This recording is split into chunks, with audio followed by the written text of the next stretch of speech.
Given this, it came as quite a shock when Serling announced in 1959 that he was going to devote all his energies to a weekly series of science fiction and fantasy stories.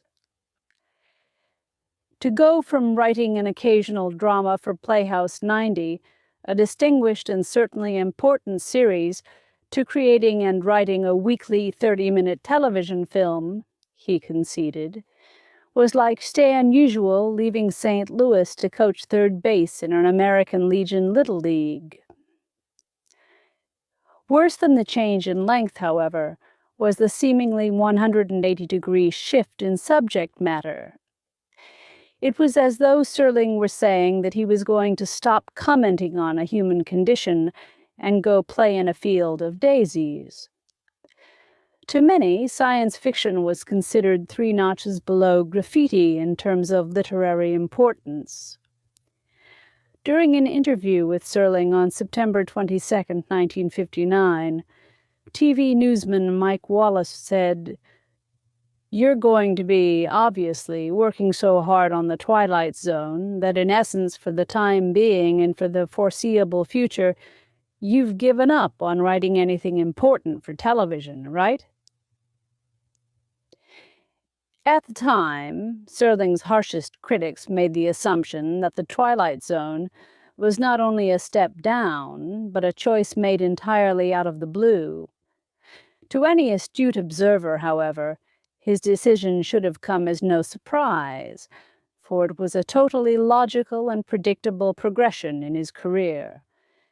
Like an Agatha Christie mystery, clues leading to Rod Serling's involvement in the Twilight Zone were sprinkled throughout his youth and early works.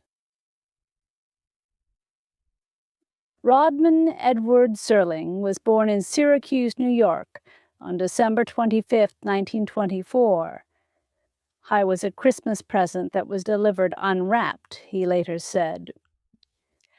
Shortly thereafter, Rod and his family, his brother Robert, 7 years his senior, and his parents, Samuel Lawrence Serling, a wholesale meat dealer, and Esther Cooper Serling, moved to Binghamton, a small city in upstate New York, where, throughout his childhood, Rod's imagination and creativity were allowed to flourish.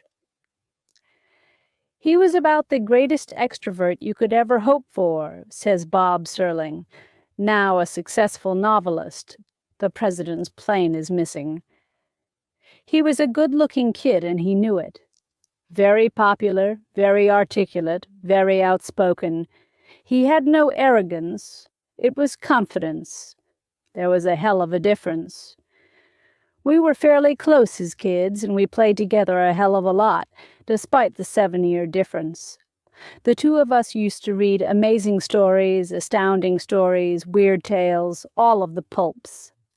If we saw a movie together, we'd come home and act it out, just for the two of us. Our bikes became airplanes with machine guns on them. We were always playing cowboys."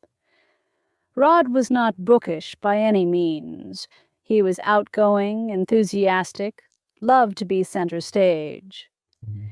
His mouth was hinged open like the front end of a steam shovel running amuck, Bob Serling recalls.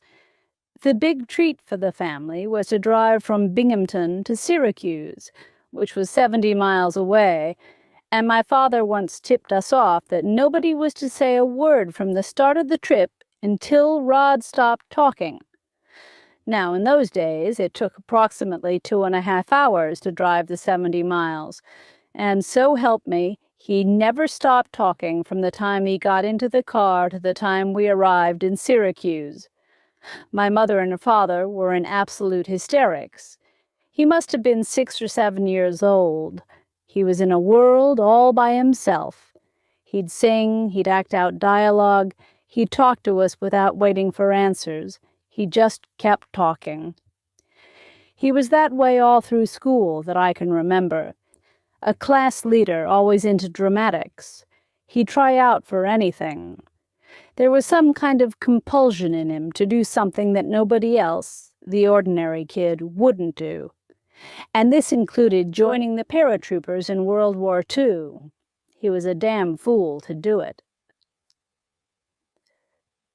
The day he graduated high school, Rod enlisted in the U.S. Army 11th Airborne Division paratroopers. During basic training, he took up boxing for extra pay and privileges, winning 17 out of 18 bouts. Following basic training, he was sent into combat in the Pacific. In 1945, while Rod was fighting in the Philippines, his father died of a heart attack at the age of 52. When Rod was finally able to return to Binghamton, it was to a home lacking forever the security and stability he had known as a child.